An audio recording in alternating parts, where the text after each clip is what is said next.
Hey guys, I've got another toy to play with, and it's certainly pretty. For the life of me, I can't think where they got their design inspiration from, but somehow it works. This is the, I think it's pronounced QD. So, it's the QIDI Shadow 5.5S. Why Shadow 5.5S? Probably because it sounds cool. But is it as good as the looks and the name suggest? Everything was well packaged as you'd expect, with no nasty surprises. Inside is an impressive collection of sundries, including the usual tools, a plastic scraper and memory stick, a power lead, the wrong one in my case, but luckily I have a spare, a power adapter, luckily the correct one, a metal scraper, yay! Rubber gloves, the world's smallest bottle of resin, some spare FEP films, and a surprisingly good instruction manual. More on that in a moment.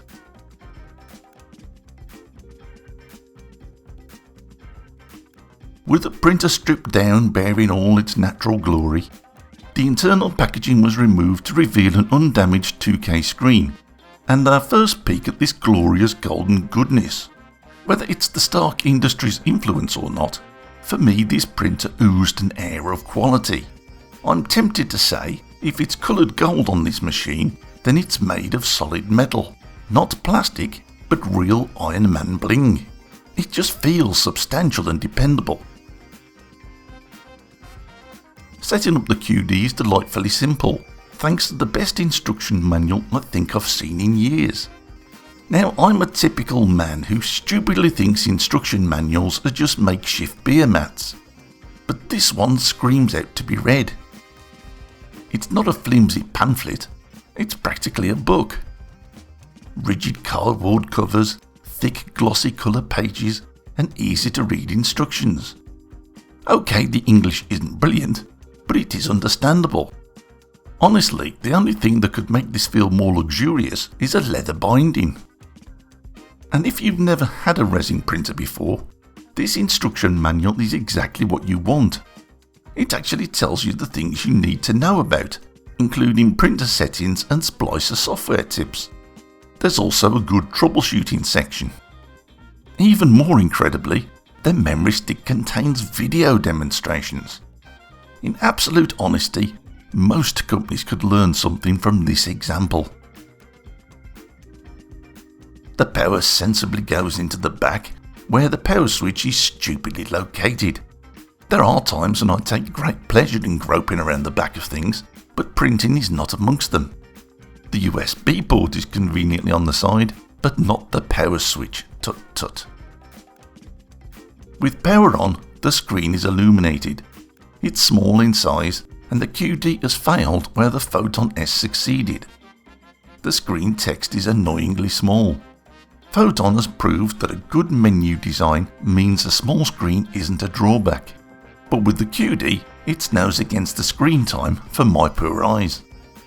Thankfully, it is responsive to the touch, and the menu is self-explanatory. You know, I'm not even sure levelling was required with this printer, but to be on the safe side, it's probably best. It's the standard paper levelling process, but not with common paper. Oh no, the QD comes with a dedicated levelling film, though they missed an opportunity to paint it gold, or maybe chrome would have worked. Step 1. Loosen the grub screw and make sure the plate moves freely. Step 2. Slide the film across the screen. Step 3. Press the home button and send the plate all the way to the bottom. Step 4. Square the plate nicely by eye, press and hold lightly, and tighten the grub screw. The plate is now level with the screen, but we need to adjust to an ideal gap. So, step 5. Pull lightly on the film, and it will likely pull free very easily. We want it snug, so on the menu select the 0.1mm button and click the down arrow just once. Make sure it is the 0.1 and not the 10, and don't go mad with the clicking. just one click and one test pull. Step 6. Repeat the previous step, clicking and pulling. Generally a push and pull approach is used, but that won't work with this film, so just pull until things feel comfortably tight. Step 7. Click the Z equals 0 and hit the enter to confirm. And that's it, the plate is level and the gap is ideal.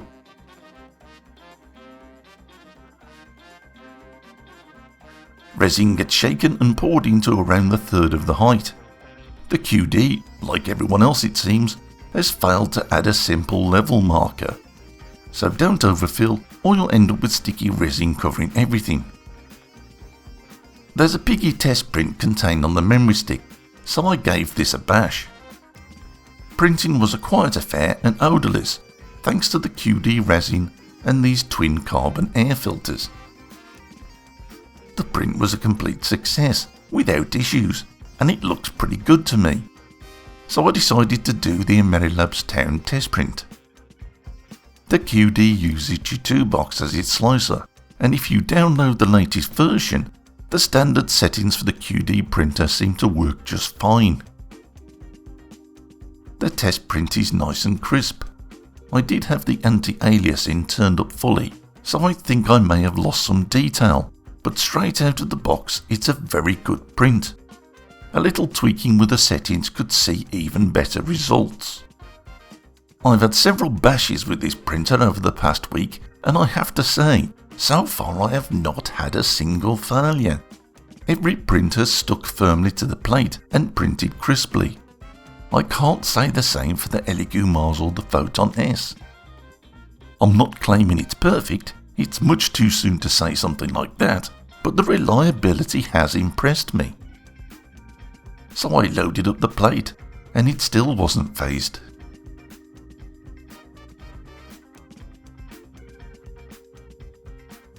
The QD comes with dual Z-axis linear guides, which help to eliminate wobble and theoretically improve print quality.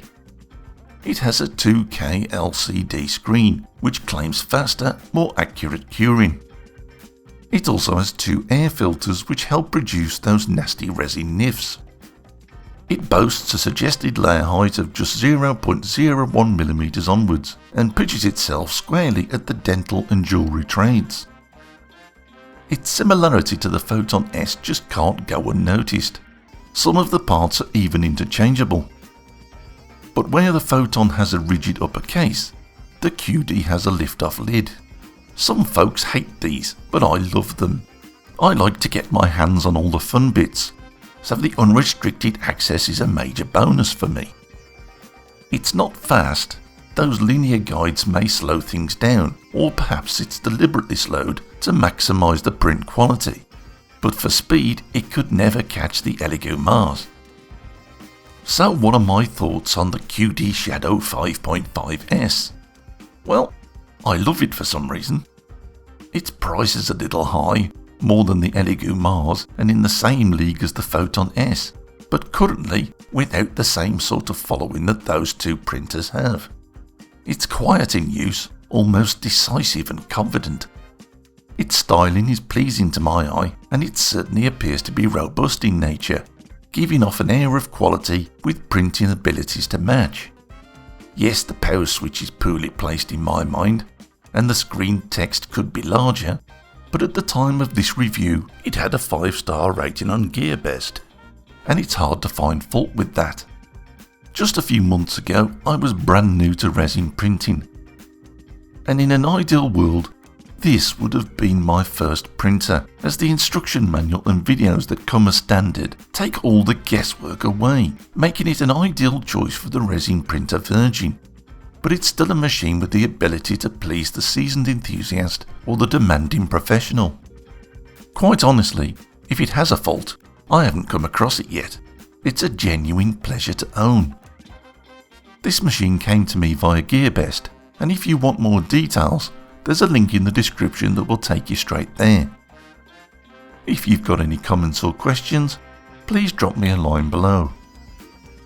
So that's it for now, guys. I hope you enjoyed this review. Take care, and thanks for watching.